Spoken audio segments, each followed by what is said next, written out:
नमस्कार, आप देख रहे हैं भारत एक्सप्रेस और मैं हूं आपके साथ आंचल मित्तल। चीनी क्यों ढूंढ रहे हैं पाकिस्तान और बांग्लादेश में दुल्हन? लाखों युवकों की क्यों है नजर? रिश्तों के उलझन और लालच का क्यों शिकार हो रही है मासूम लड़कियां? हम आपको विस्तार से बताएंगे, बने रहिए हमारे साथ।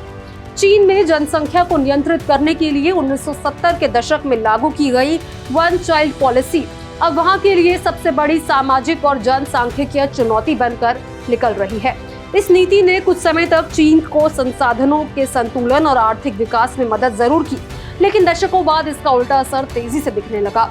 देश में युवाओं की संख्या लगातार घट रही है और समाज तेजी से बूढ़ा होता जा रहा है।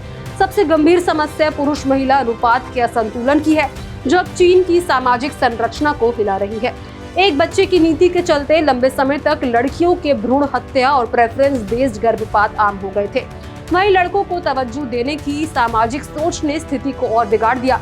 इसका नतीजा ये हुआ कि चीन में आज लाखों अविवाहित पुरुष हैं, जिन्हें शादी के लिए लड़कियां नहीं मिल रही।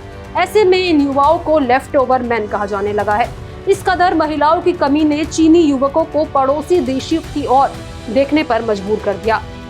पाकिस्तान और बांग्लादेश ऐसे प्रमुख देश बनकर उभर रहे हैं, जहां के गरीब परिवार अपने भविष्य को बेहतर बनाने की उम्मीद में चीनी पुरुषों से शादी करने को तैयार हो जाते हैं। इन देशों की कमजोर आर्थिक स्थिति, चीन के साथ दोस्ताना संबंध और शादी के बढ़ते खर्च ने मिलकर इन देशों को चीनी दुल्हों के लिए एक बड़ा ब्राइड मार्केट के रूप में दिखाया है। कई मामलों में परिवार सोचने लगता है कि विदेशी दूल्हा उनकी बेटी को बेहतर जीवन देगा, लेकिन वास्तविकता अक्सर इसके उलट होती है। 2019 में पाकिस्तान की संघीय जांच एजेंसी ने एक बड़े अंतर्राष्ट्रीय गिरोह का खुलासा किया था।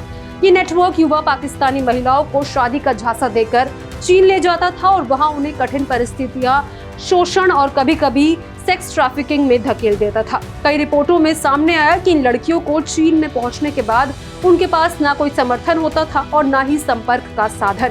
इस तरह की घटनाएं केवल पाकिस्तान तक सीमित नहीं रही, बल्कि बांग्लादेश, लाओस, वियतनाम, कंबोडिया, उत्तर कोरिया और म्यांमार जैसे देशों में भी ऐसे मामले दर्ज किए गए हैं। हालात इतने बिगड़े कि इस साल ढाका स्थित चीनी दूतावास को अपने ही नागरिकों को चेतावनी जारी करनी पड़ी कि वो स्थानीय महिलाओं से शादी करते समय अत्यधिक सावधानी बरते। कई मामलों में पाया गया कि ये शादियां कानूनी प्रक्रिया से बाहर होती है और इनके पीछे संगठित गिरोह काम करते हैं। पाकिस्तान में विशेष रूप से गैर कानूनी मैरिज सेंटर ईसाई परिवारों को निशाना बनाते हैं। इन केंद्रों में चीनी पुरुषों को अमीर और धार्मिक रूप से परिवर्तित दिखाकर उनके प्रति भरोसा पैदा किया जाता है। वहीं चीन पहुंचने के बाद कई महिलाओं को अमानवीय परिस्थितियों में रखा जाता है। कुछ को घरेलू कैद, वेश्यावृत्ति या फिर यहाँ तक कि अवैध अंग व्यापार के खतरे का सामना भी करना पड़ता है।